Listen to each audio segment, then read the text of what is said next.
Welcome to the Pulse of Spokane. Join us for the latest in news, views, and conversation with community leaders. The Pulse of Spokane is brought to you in part by Breakthrough Incorporated and Homes for You. Now, put your finger on the Pulse of Spokane. Well, welcome to the Pulse of Spokane. Kent Adams here, and my first guest is celebrating his 27th birthday. Is that right? We'll get to him in a minute. But welcome. Hope you're having a great day. We need some snow, don't we? No. All my friends will say, "What did you just say, Kent?" Jeremy Shaw from Maid in Spokane. Now that's not the M-A-D-E. It's M-A-I-D. We'll talk about that. What an entrepreneur and business person this guy is. He's got a great story. That's why I invited him on. Martina Meinke-Tyler from ARIX, A-R-I-X. I'm not sure what that's all about, but we'll get her to explain it.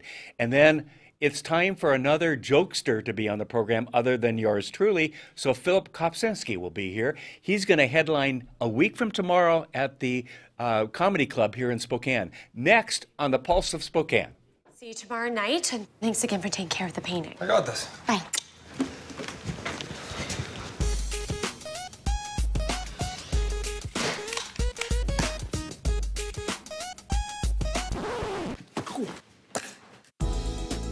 Weekends are made for painting. Let the experts at Rada Paint take care of you. Hi.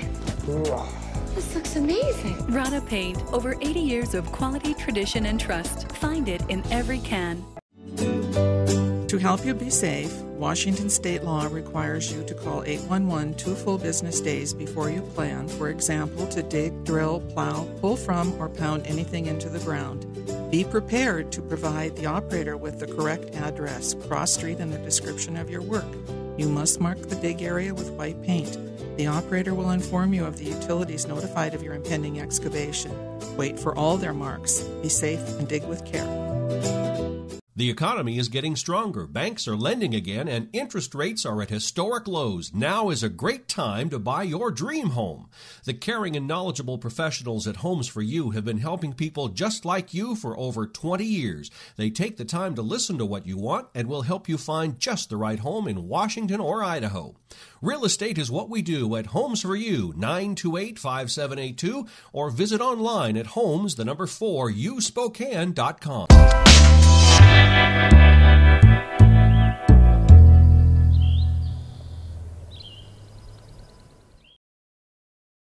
Jeremy Shaw, Maid in Spokane. How are you? Doing And good. you're celebrating your birthday today. Yes, sir. And you came to be on the air today. I love working. That's the best birthday gift I could do. You know, you were in, a couple of weeks ago, I think, Yes, sir. and we had a chance.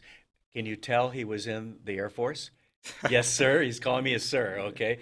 That's a Louisiana thing as well. Oh, okay, That, yeah. that was before the military. And that's where you came from too, right? Yes, sir. Yes, sir. I love it. It's right I love there. it. Air Force. Yes, sir. Yes, my son is a civilian. He was in the Air Force, Okay. a civilian firefighter out at Fairchild. So a warm place in my heart for those who serve, number one, and in the Air Force too. Yes, sir. You have, and I said this in the opening tease, that you have been really an entrepreneur. And when you were in to talk, I was listening to your story, and you've got a great story. I'm envious because while you were in the service, you started out with a couple of ideas, and one is what you're working at full time now, right? Yes, sir. Give our audience a little bit of the history of what you were doing when you were still in the Air Force, primarily here at Fairchild, right? Yes, sir. Okay. So I was an aircraft electrician. Okay. Pretty much work on electrical systems on airplanes. And I realized in the springtime it was the best job in the world, not so much in the winter. Yeah, So- I know where you're going with that. Yeah, so we started brainstorming ways to what are we going to do that never puts me in the elements. So Right. then cleaning company. And I was like, a cleaning company, that's easy enough. So I looked into it, started doing the research. Cost of entry is low. Get your supplies, get your licenses. Right. So 3 years later, be 3 years this March. Here we are. It worked surprisingly. Yes, It yes. worked really well. And But you started it part time when you were still when I was still in, I had about 3 years left on my contract. So Okay, I kind of found an employee, started paying her. Next thing you know, it's like, okay, we have to get her some help because it was word of mouth was circulating and it was growing. And then when it came time to re-enlist, there was no need to re-enlist. You had enough business that you could make the move. I got to ask, Jeremy, what is it like to move from kind of a safe environment, meaning you knew what your job was, you knew you were going to get paid, and fortunately for what you did, you weren't really in harm's way a lot compared to some others, but still you had a job and so forth, and then to jump out from that into the real world here, yes, where you've got the competition and so forth. I was completely prepared for it, so I thought. Then I started shopping for health insurance. Okay. Wife and 2 children, health insurance. Oh my gosh, yes. Like, the National Guard doesn't Did you have to give up the firstborn to buy the health insurance? Almost. We came close. She was getting in a box to go be shipped out, and then we found some money, but it was surprising. Yeah. And we were talking before we went on the air. Part of the fun of running a small business is the cash flow issue. Yeah. Because you can often find employees, although that's harder to do these days than it was before, because everyone wants to make $25 an hour and so forth, and all the other things, and bring in business word of mouth. And when you have customers that like what you do, they tell other people and so forth. But it's that cash flow and keeping up on that so that you can pay your people and so forth. So you went from 1 employee, added to that. Where are you now? How many employees? Fully staffed, we're at 12. I believe we currently have 10. So if anybody's looking for work and is a hard worker, yes. let us know. But fully staffed, we're at 12, and I don't think we have a spot on our calendar for the next 7 or 8 days. It stays pretty busy, and it's surprising because this time of year last year wasn't the case. So I was a little understaffed rolling into this time of year, but we've got to figure it out, and it's rolling. Why? What do you attribute to being to the point where you can tell someone, and it's a good in some ways and bad in the other, but that I can't come out and send anyone out and for 10 days or 9 days or whatever? What got you to that point? What do you attribute that to? Customer service, because we realize if you're a cleaning business and you stay in business longer than 6 months, you can clean. We can't clean better than any other cleaning company out there. You can either clean or you can't. Okay. But we can out customer service anyone. That's what I tell our clients. In what ways? Well, without giving away all your trade secrets, but I mean they're out there. I don't think anybody they can have it. But the customized cleaning plan, that's the thing that our clients loves the most. So we don't do packages per se. We say it's your house and my house, for instance. If my wife is scheduling the cleaning, we need baseboards, we need window sills, we need the window tracks. You might even want to pull the fridge out and get back there. Yes. If I have a clear path to my office and can get down the stairs without falling over anything, I'm good to go. It's the little things sometimes, isn't it? So I found that most of the problem lies in communication. So we over-communicate with our clients. And they have these little checklists that they can fill out once and say, this is what I want done every time. Or they can fill it out visit by visit and say, hey, that guest room, do we always skip? Mom will be in town next week. We want that clean. Give it a little extra attention. Right. Yeah. So we put our clients in charge, and we focus on over-delivering and making sure the customer service One of the is there. things that I remember you were saying was that before you even start, you go out and go through carefully the home and so forth so that you at least start with 95% of what they want. And, of course, they fine-tune that as they go down the line.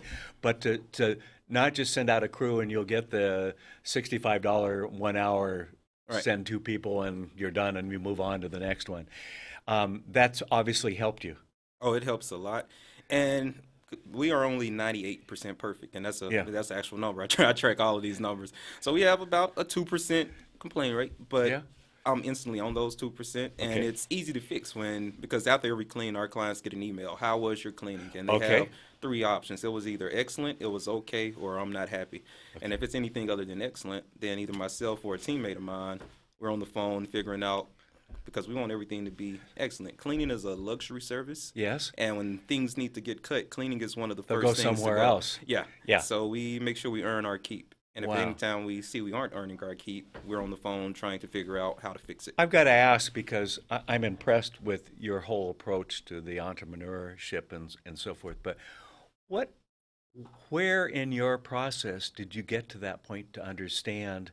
Because sometimes businesses that have been in business for years don't understand it's customer service. You know, you can all serve the same hamburgers, or you can all do this or whatever. It's customer service. It's customer service. Yeah. I don't know. I've always had a knack for customer service, even when I wasn't working for myself. Okay. One of my very first jobs, I worked for Geek Squad. Okay. And I love fixing computers, but my favorite job was the customer service aspect. And this is going to sound weird, but I love it when an upset customer calls me and they're boiling. Yeah. I say, okay, I get to use my customer service. And yes. it's very rare that those situations can't be fixed. And our core values are have fun, over-deliver, give back. So the over-deliver pretty much takes care of the customer service part. And we'll randomly ask our staff, hey, how have you over-delivered this week? Yeah. You need to have an answer, or we need to, have a talk and, reevaluate because those are core values. Well, and their jobs depend on happy customers. On a happy customer, yes. How do you get new business? Lots of social media, lots of Facebook, lots of word of mouth, and just the whole social media thing works, doesn't it? Oh, it definitely works. Yes. Yeah. Are you posting things like how to do things at home and giving them hints and things like that? We used to do that, and we found out we weren't quite getting the response that we hoped for. So what I do now is I go on the Maid in Spokane Facebook, and I'm Jeremy, and if we find things that we think are, one of the last things we shared was this lady, and it's captioned "Mom Before Company Shows Up." Yes. And it's this lady. She's running around frantic. She's vacuuming the curtain. We have to throw the beds away. We aren't allowed to have dirty laundry, and she's really losing it. So I really get on Facebook, and we're our natural, fun-loving selves. There's pictures of the team. We're having a good time. We're having a blast, and as the business grew, we started to look for fun-loving customers because we realized it's really easy to make people happy who want to be happy. Yes. And that's what we do. We look for people who are already happy. If you're already happy, we could probably keep you. We could probably keep you happy. But if you don't really want to, now I don't want to give away the trade secrets, but you're continuing to explore other options, aren't you? We're open. I mean, that entrepreneur it never wheel. Stops. Yeah, no, it doesn't. It never stops. Yeah, and it would get me in a lot of trouble when I was in the military because they've been here since 1947. But I'm like, hey guys, I know you have a way you do this, but I have this great. They're like, hey, shut up and do it our way and go do it. So I was like, all right, I need to clearly start my own business because nobody else is going to let me run theirs. So yes, so I'll just start my own. I think that's really terrific. I'm just impressed with your approach, your thoroughness, your attitude. I wish we had more people in business doing that, and I wish you the best of luck. People are going to go, I'm impressed with this young man. As I told you earlier, anyone under 50 is young to me, okay? I'll even be a young man at that age. That's the mindset now. We'll see when I get there, but I plan to. I don't remember being 27, okay? Yeah. No. When I was young, it was you don't trust anyone over 30, and then I got to 30, and I'm going, oh, my gosh. Well, all of my friends are definitely over 30. I'm boring to most people my age. Are you? Oh, gee. Jeremy, how can people get in touch with you and learn more about what you provide? Because this is great. MaidInSpokane.com, and as Ken mentioned earlier, it's MAID, like a maid in a house. So MaidInSpokane.com. Okay. And check us out. We'd love to hear from you guys. Yeah, and I love the customized service, not because the one package does not fit all. It doesn't fit all. A 5-bedroom home it's completely different if it's a husband and wife versus a husband, wife, 3 kids, and 5 dogs. So, oh my gosh, yes. Yeah, that there's happens. A big difference, isn't there? Yeah, so I'm not going to say, okay, 5 bedrooms, 3 baths, that'll be $400. Right. That may not be the case for you.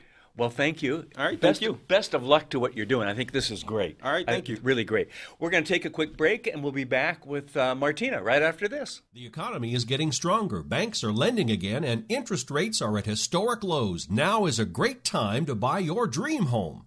The caring and knowledgeable professionals at Homes for You have been helping people just like you for over 20 years. They take the time to listen to what you want and will help you find just the right home in Washington or Idaho. Real estate is what we do at Homes for You, 928-5782, or visit online at homes4uspokane.com. Is your child having trouble coping with a personal disability, but don't know where to go? Consider our friends at Breakthrough Incorporated. Breakthrough takes great pride in mentoring their DDA clients who have intellectual disabilities and their BRS clients who have challenging behaviors toward the creation of safe, appropriate, ethically sound life goals. They integrate programs at school and home to enrich their lives. They work hard to make a positive difference in you and your family's lives. Breakthrough provides a highly structured, fully staffed residential setting in local neighborhoods, 6 in Spokane and 2 in the Tri-Cities. diagnosis affect people differently, so their service to each resident is unique, giving them the opportunity to grow and evolve. For more information on Breakthrough, visit their website at breakthroughincorporated.org.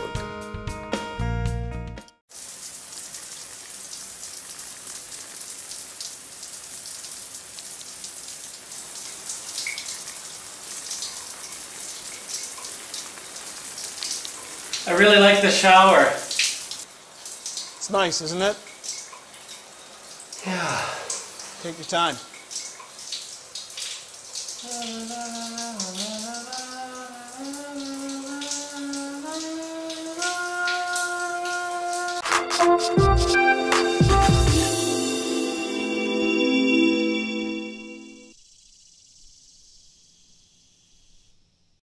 Well, welcome back. Happy to have. I met, what was it, back before the holidays, wasn't Yes, it? yes, Martina back in then. December, yes. And you're with ARIX? ARIX. ARIX, okay. We just talked about how to pronounce it and then I mess it up. That's all right. Okay. I'm okay on things like Smith and Adams and simple things, okay? And then you've got this name that's... Yes. Yeah. Well, I won't even try that. Don't worry about it. Okay. So how are you? I'm good. All How are right. you? So how's the business going? That's good. That's Good. good.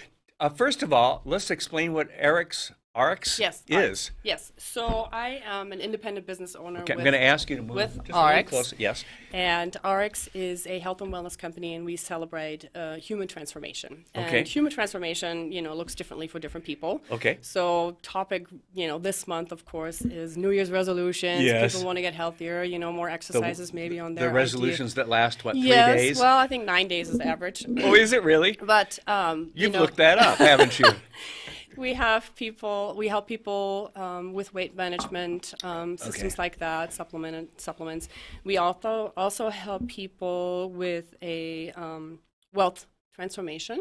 We offer small business or home business solutions where people who are looking either for supplemental income or replacement income, that we help them establish that. Okay. And then we also help people with kind of a personal growth kind of transformation, or kind of maybe people are looking for more of a positive environment, or just kind of growing themselves, stepping out of their comfort zone. So we help people with that as well. Right. And we do that with a so we have a brand of products, and they're all related to healthier living or lifestyle.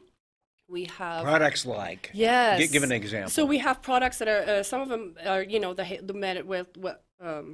weight management system is homeopathic drops. Why are you looking at me when you're talking about weight management? I have to look at you. I'm talking to you. Okay. We have homeopathic weight management drops. We have a nutritional line, nutritional supplements. We have skin health and skin care. Sure. We also have essential oils and toxin-free personal care line, and we have air and water purification. For example, we have a portable water filtration system for people to take along. Okay, I've heard the term essential oils. Yes. I don't know what it is. So essential oils is really there's a lot of different products out there around essential oils. We only have a small line. A lot of people who get involved in this, actually what they do, they mix and match their own oils together to create either an anti-inflammatory help, or sometimes it's to help clean your home. So people use essential oils in a lot of different ways, and it generally is toxin-free. Okay. And there are a lot of different... kind of natural-based? Yeah, a lot of natural-based. Okay. And so, yeah. Yeah, there's a lot of folks are going that direction. Yes, they want that direction yes. instead of the old aerosol, whatever you used exactly, to spray and so lots forth. of chemicals in those anymore. And, what got you into this? Oh, well, I have a corporate background. I worked in a corporate environment for 12, 13 years here in Spokane, and I decided I needed to focus, or I wanted to focus more on my family, so my priorities kind of, my scale changed a little bit. I have 2 children. That happens. And when they were young, I just wanted to be home with them. I mean, I decided I have children, and I wanted to be for them. And then once they hit school, I was kind of...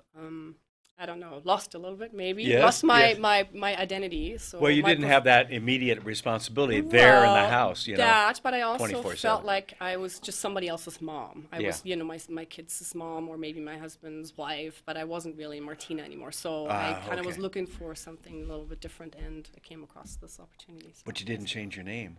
No, I didn't. You wanted to be somebody else. No, yeah. I wanted to be. I didn't want to be somebody's mom. I want somebody's wife. I wanted to be Martina again. So now you mentioned something which intrigues me: the opportunity to be part of the business. Yes. Talk about that. So ARIX is a multi-level marketing business background. So it's big, and a lot of people kind of think, oh my God, it's a pyramid scheme. Because we've heard some negative stories about a lot multi-level. of negative stories out there. Yes. And there are a lot of positive stories out there too. Right. It's worldwide. It's a $200 billion industry, which is incredible. Wait, 200 billion? Yes. Okay. Yes. That's more than million, isn't it? Yes, it's billion. Yeah. And here in the U.S., I think the latest statistics was 2017. It was close to $35 million in industry. And there are 18, 19 million people are involved in it. And I think people get involved because it's fairly inexpensive to start your own business. Right. If you look at the brick and mortar type business, even talking to listening to Jeremy talk, I mean, there's a lot of investments that you have to make, insurances and all these kinds of things. And equipment and everything else. And for us, you just kind of start up. And it's very inexpensive. And then you get the support from your headquarters or your ARIX type company where they deal with the distribution, they deal with the customer service. So you don't have to load in the local it's storage. Changed. It's changed quite a bit over the years. I mean, it's a 100-year industry. Yes. And people used to buy in bulk, store it in their garage, or I've actually recently talked to somebody, his parents actually built a shop just on their property to store all the products, so then they had to distribute themselves. Yeah. Now it's all done electronically. I mean, I don't have a lot welcome to the 21st century. I don't have a lot of product in my house. I do have a little bit, but generally it's all done online. And it's global, The company I work with, we are in over 20 countries, and so theoretically I could have customers or business partners around the world. Yeah. Wow. It's fascinating. Who really contacts you the most? What is that profile of the person who's looking to get into that business? It kind of varies. It's a lot of stay-at-home mom types. I wonder. Or stay-at-home parents type. Right. People, some of them who have had a background in professional, maybe they worked in the corporate environment, but don't really want to go back to the 40-hour work week. Exactly. And maybe not need a full-time income, but maybe a part-time income. It really depends. So lots of different opportunities. Actually doing a workshop next week to kind of just talk about the industry itself, to help people educate where to find the right company for them, or maybe if it's even the right opportunity for them. Is that something people can go to? Yeah. Okay, so how would people sign up for that? So they should just contact me directly, just because it's out on Eventbrite, but it's very limited to participants the first time around. Okay. But it's just, my goal really is to help people find a solution for themselves. Right. And this is a new tool, so I'm not going to talk about my company during this class. It's really kind of help you understand what this industry really means and what are the options out there, and should you get involved or shouldn't you get involved, and what to look for. Now, I think you've been doing this for 3 years. Almost 4 years now. Almost 4 years. Yes. I got to ask the question I always ask: are you enjoying it? I love it. Why? I love it. Why? Various different reasons. For one, I get to work when my kids are at school, so that's hugely important. The flexibility of hours. Flexibility. I love. As soon as they get home, I get in the car and I, put on my Uber mom hat on, and I get to drive them around, and I get to watch them play sports and all sorts of things. But I also love that I get to help other people be successful. Yes. I love to help them build a business, and whatever their goals may be, I get to help do that for them, and that's very satisfying. And I bet it is. Humbling at the same time. Right. And I also love helping people who just want to be a customer and help transform their life, either get healthier or find solutions that are good toxic. for you. Yes, okay, so let's give the folks that are watching how can they reach you on Facebook, website? I'm on Facebook. Okay. I'm on LinkedIn. My phone number is 509-993-4703. Reach out, call me, text me. I also have a website. It's called unleashyourhealthwealthandbeauty.com. Okay. But generally, just Facebook is probably the easiest. I was going to say, welcome to how everyone reaches everybody today, even people they don't know. So on Facebook, what would they look under? Martina Meinke-Tyler. Just look for my profile and reach out. Okay, great. Well, thank you. This is so kind much. of fun. It's been great. Yes, yeah, this is great. Good to see the success, you. And good to see that you're enjoying what you're doing. I love it. That's so important. It really is. Thank you. We're going to take a quick break, and then the joke is on me, because we have a comedian coming up next. Well, hello there, Internet. My name is Brady Magruder, and I'm just coming out of the Spokane Talks building, and I'm excited to bring to you guys a new announcement that I am going to be the new host of the Youth Spotlight program. Now, our old host, Colin, he's off to Texas Christian University to pursue a degree in theater and broadcasting, and you know what? That's great for him, but that's what I like to call adulting. And you know, I don't think that we have time for adulting with the Youth Spotlight program. What the Youth Spotlight program is here to do is to bring to you guys news, the greatest news of some of the most amazing people here throughout Spokane that are, just going in high school, maybe about to go into college, you know. These people are achieving life's dreams and they are so young. And I think that these are stories that you guys should know about. And I'm so excited to be bringing them to you. Now, I'm a Spokane native myself. I've been performing throughout Spokane in various different shows. I just closed the show of Music Man, and you know, I guess I like long walks on the beach, keeping my business attire, while also keeping my French fry socks on close at hand. You know, it's going to be a great year, and I'm so excited to be your guys' host. So tune into Youth Spotlight to watch me interview some of the most amazing people. Thank you and have a great day.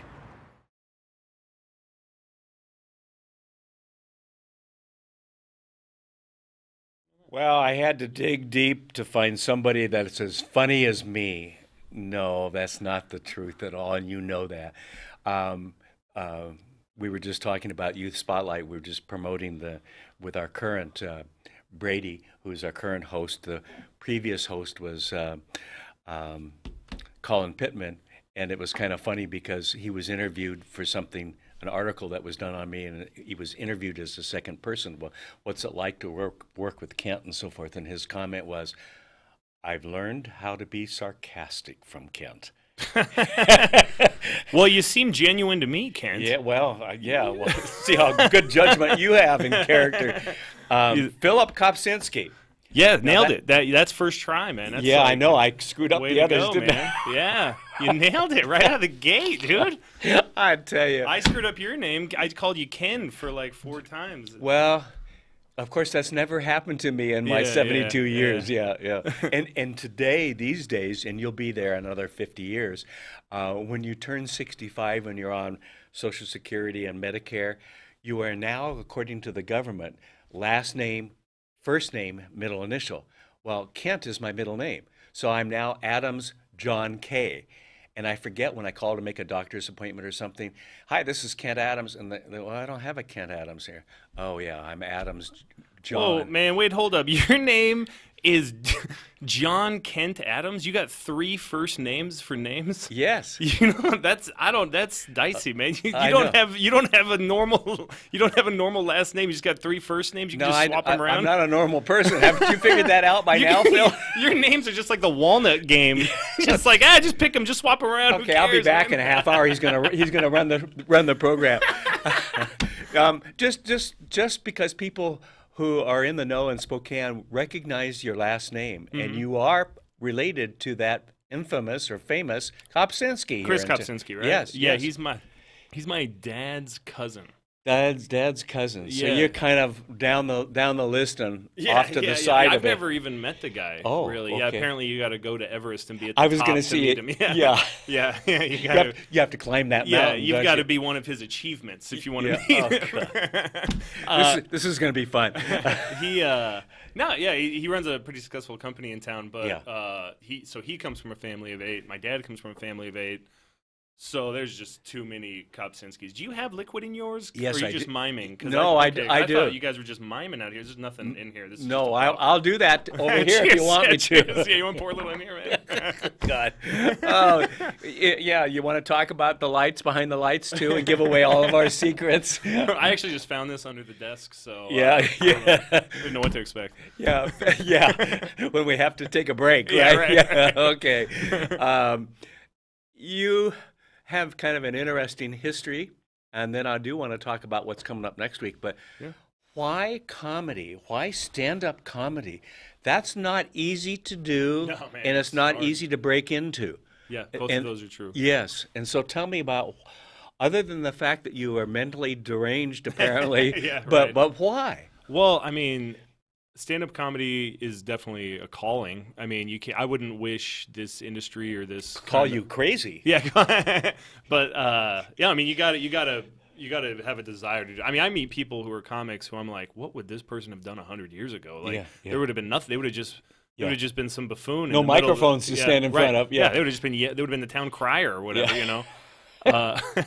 But I mean, I don't know. I think I had a Down syndrome sister growing up, so it was kind of a point of tension, and it wasn't like we wouldn't play. So it was just her and I would just make each other laugh all the time. She's got a good sense of humor. Yeah. My grandma has a great sense of humor, and I was a theater kid for a long time, and here in Spokane. Well, where I grew up, which is the Palouse area. It's okay. Freeman High School. Yeah, Freeman High School, and then I went to college for that, and then I did like community theater in Spokane for a while, and I knew I wanted to transition to stand up because I'm in charge of everything. Yes. The first month and you can't blame anybody else. Yeah, right. Yeah, you know where your failures are. Yes. And you can control the whole. I mean, the first month. So I was always working with like sketch comedy groups, and we'd all write alone, and we'd get together, we'd rewrite stuff, and then we'd have to schedule when are we going to rehearse, and then and we'd spend months and months, and then eventually you'd get to put on a show, and maybe you get 70, 80, 100 people there or whatever. Right. And it was a huge undertaking. Stand-up, I mean, the first month I was doing it, I remember thinking of the night of a show, thinking of a joke, kind of rewriting the joke, kind of saying it to myself, and then that night doing it, and the joke worked, and I'm thinking, man, I just did all those steps. You nailed it. Yeah, I did all those steps. Yes. I was all by myself. I didn't have to coordinate 5 schedules, have writer meetings, do all that. So you are your own boss. Now, granted, when you're doing a headlining set, that 50 minutes, if you're not prepared to do that, that's an eternity. Yes. Especially when they don't laugh at the first few, right? Oh yeah. My gosh. It is definitely about getting them in early for sure. Yeah. So I got to ask the question because I haven't done stand-up comedy at all. Well, 72 is a great age. Yeah, great age to break into the business, right? Yeah. Thanks a lot, Phil. What's it like when you're up there and you know it's not going well? Because it's happened for the most famous of comedians. The best comics bomb the hardest. Yes. Yeah. Which, so embarrassment is the best learning tool out there. Is it? Yeah, for sure. You learn to tighten up your act. You learn where the laughs aren't. And then sometimes you just have to go, this is funny. These people, I mean, if you go into an audience and they're already sitting there like this and they're asleep and it's the 10:30 show and half the people are drunk and there's one person going, in the back. Yeah. It's like, maybe that's not. You got to learn sometimes. It's not you. Yeah, right. You got to understand where you're at, and everybody has a different demographic, and sometimes if you regularly perform, you're gonna have great sets, no matter what, because everybody has an audience. Right. But the real key is to find it. Is to be regularly good, in my opinion. It's to be regularly good, and really, I think part of the art form is making strangers laugh. So that's why I'm here. So you're out there, and as you do it, and you're realizing that the typical direction I go is A over here, but that's not working as well as I'd like to. Do you just pull out some B's and C's from your repertoire, or do you ad lib? What do you do? Well, I mean, I don't. I mean, you're just talking about the failure aspect of comedy. I do want you guys to know it usually goes very well. Oh, okay. So yeah. Usually I stick to the plan, but I mean, there's occasionally where I will pull back a little bit, but sometimes I stick with it, and eventually win people back. It's always a developing theory and art form. So for me, I try to perform my jokes a little better if I feel like I'm losing the audience a little bit. And conversely, when you see it going well, are you able to pull out some things? Okay, this track is really going well. Mm-hmm. Well, I'm going to spend a little more time doing C. Yeah, maybe that's that's going to work with this audience compared to what I did last night. I'll tag. Sometimes if you're crushing on stage, it's a lot easier to sort of write from stage, add a tag, add something. That's why I record all my sets, because sometimes you might come up with a great tag or a punchline on the fly. And how do you make a note mentally that, okay, I need to make this change or add this, or if I had said that? Because one of the things I do, I don't watch my own programs. And I've talked to a lot of people who've been in the business and are professional who don't watch themselves. Yeah. Because I'll look at everything going, okay, I could have smiled differently. I could have not used hand gestures and so forth. how critical do you review what you've done? So I audio record every set with my phone. Yeah, okay. and then, but I only probably go back and listen to 10% or less even. Okay. You know, or a part of it if you really were concerned when you were doing it. Yeah. Or if it's something new, I will go back and listen to. If I'm working on a new piece, I'll be like, I'm going to go to this part of the set. That's where I had the new thing, and I'll go back and rewrite it. But yeah, typically something starts out at 3 minutes. I'll take it down to a minute. Okay. You know, or maybe less. Where do you come up with your ideas? Oh man, just dumb, dude. Right? Oh yeah. My mind can't. What do you think? Well, I know it wasn't looking at my mind from over there. Okay. No. Yeah. A lot of it. I got a lot of it is I've got 2 sons. So. Yeah. That'll do it. Yeah. A lot of it is. And I was a young parent, so I draw from that a lot. I mean. I do talk these stories have short versions, long versions. Yes. I mean, I got tricked into coaching my kids' 2nd grade basketball team because everybody gets tricked. Nobody wants that job. Right. Like if somebody's like, "I'll do it," that guy's a pedophile. You know what I mean? So I draw from that. I also grew up like in the sticks, like isolation. Like, yes. Like we grew up on 20 acres that was a mile at the end of a county road. Okay. We had a hermit halfway down our driveway. So you had to be self-entertaining. Yeah, that's and probably. your sister. Yeah. We would just entertain ourselves. But I draw from that. I mean, because that's kind of a world. When I talk about it, I can tell it's not something a lot of people have experienced. Just living that like way out in the sticks. I mean, we had people that were wealthy. They had gates and they.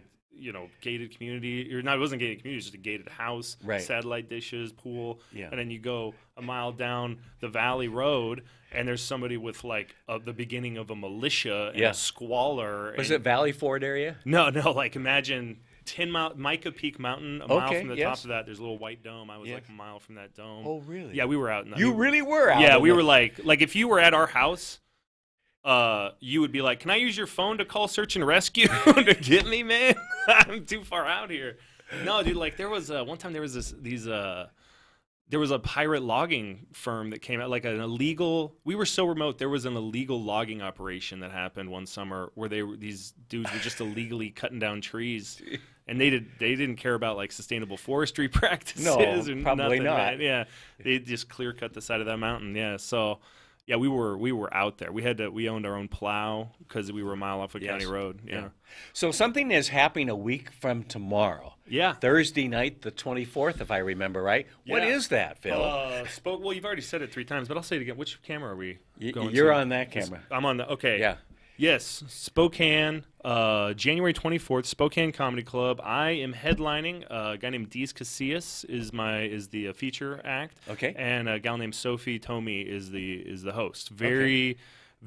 Two very funny comics, both based out of Spokane. And yeah, I'm going to be headlining. I've headlined the club before, but not on a Thursday night. So that's ladies' night. So you get it free. Yeah. Okay. Ladies get it free. So do you have special jokes for the ladies? No, that's creepy. Why would I do that? I don't know. just because you can and be sarcastic. No, I don't know. I feel like my demographic is almost more moms. Yes. A lot of times because I've stayed home with my kids. Yeah. I volunteered in the classroom, and I've like been the only guy. And you got drafted for basketball. Yeah, that's definitely a lot of. I see a lot of dads respond to that material, but we've all been there. Yeah, right, man. So yeah, there's a lot of parents. My demographic's definitely like parents for sure. Okay, so a lot of moms typically do well with moms, and because I do a lot of clean corporate stuff. But the comedy where's the fun in that? Yeah, right. Hey, man, you're telling me anyone can do that. Yeah. So the comedy club is nice because you can let loose. It's got a great reputation too. Yeah, they bring in great people. In fact, following you a couple of days later is Bob Saget. Oh, don't plug Bob Saget's show. Come on. Well, no one wants to see him. They're all coming Thursday night. Yeah, but I mean, they bring in headliners. I will say it's hard to realize this if you live in Spokane because there's not a lot of competition. But the Spokane Comedy Club is an A-list club. Yes, it doesn't. So to be able to do in the country. Oh yeah, yes, for sure. It's one of the. It's a sought after club. They get people. a lot of the comics that they're pulling in are transitioning into theaters because their fan base is that big. So to be able to do a Thursday night at an A-list club for somebody at my level that's like kind of a paper act is a pretty big deal for me. I mean, I don't know. It's a big deal for you guys too. You guys should try to make it out. Okay, so how can people get tickets? Oh, you can go to. There's still some available, right? Yeah, I believe so. Yeah, Spokane Comedy Club. You can go to their website, or you can do it all online. Yeah, you can get it online. You can go to the box office. They're open, I think, every day starting at about 5. Okay. Or you can just go to my website, Phillip Kopp, K-O-P, comedy.com, and there's a link that'll take you right to the Spokane Comedy Club. Right. So yeah, it'll be a blast. It'll be a good time. I mean, I know that. They seat like 300 people. Yes. So yeah, there's. I was on the website last night, and it looks like a nice venue with the tables and everything it's gorgeous. else. Yeah. It's a gorgeous venue. They do a great job. The staff is trained very well. It's they actually police the room. Okay. A lot of clubs. Yeah. It's just someone heckles and they're just going. You just got to deal with that. Yeah. Like, that's on you as the comic to deal with that. But they do a good job policing the room. It's a 21 and over because 21 and over because of the alcohol availability and all of that. Yeah. So. Two item minimum. Okay. Also, yeah. So you don't have to drink alcohol. You can. I mean, for $6 you can get 2 waters. Two bottles of water if that's what you want. They got hummus. You can get some hummus platter. Oh gee. Okay. I don't see what people see in that. Okay. Am I the only one? No, probably not. You don't like hummus? No. You're more of the platter side. You just want the veggies and not dip them in anything. I want the prime rib. Oh, I want to go straight to the no. They don't have the prime rib. The comedy club just wow. But they got good nachos. Okay. Good hot dogs. Those I like. All right. Well, Phil, the best of luck next Thursday. I think that's great. Hey, nice to have a local comedian, and we'll keep watching your success. Yeah, thank you. Nice to be had. All right. Yeah. Okay. Thanks for watching The Pulse of Spokane. We'll see you next week right here. Take care. The Pulse of Spokane is produced in Spokane, Washington by Spokane Talks Media, which is solely responsible for its content. The Pulse of Spokane is brought to you in part by Breakthrough Incorporated and Homes for You. Ask a question, recommend a guest, and hear this program again online anytime at SpokaneTalksMedia.com. We wish you a great day.